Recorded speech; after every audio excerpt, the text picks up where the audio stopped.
Hair fall ఎందుకు అవుతుందో reason తెలుసు, దానికి సొల్యూషన్ కూడా తెలుసు. కొంచెం కష్టమే, చేస్తే కంట్రోల్ అవుతుంది. కానీ ఎందుకు నెగ్లెక్ట్ చేస్తున్నానో లాస్ట్ వరకు వీడియో చూడండి. 10th వరకు నాకు హెయిర్ ఫాల్ లేదు. ఇంటర్ లో స్టార్ట్ అయిన నా హెయిర్ ఫాల్ అసలు బీభత్సంగా ఊడిపోవడం స్టార్ట్ అయింది. ఎందుకంటే ఫుల్ స్ట్రెస్ వల్ల ఇంటర్మీడియట్ లో మా కాలేజ్ వాళ్ళు ఏంటంటే బట్టి చదివిపిచ్చేస్తారు అనమాట మొత్తము.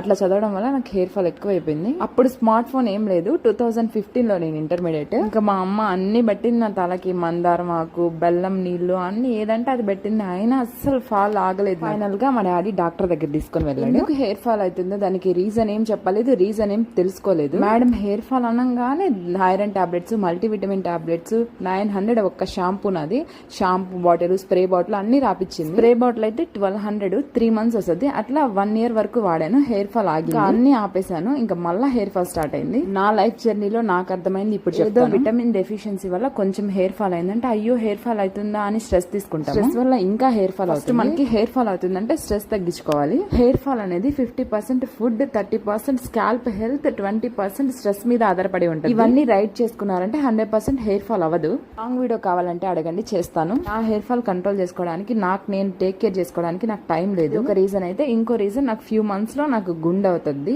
పిల్లలకి పుట్టు వెంట్రుకలు ఉన్నాయి. అండ్ వీడియో నచ్చినట్లయితే లైక్ చేయండి, సబ్స్క్రైబ్ చేసుకోండి మరిన్ని వీడియోస్ కోసం.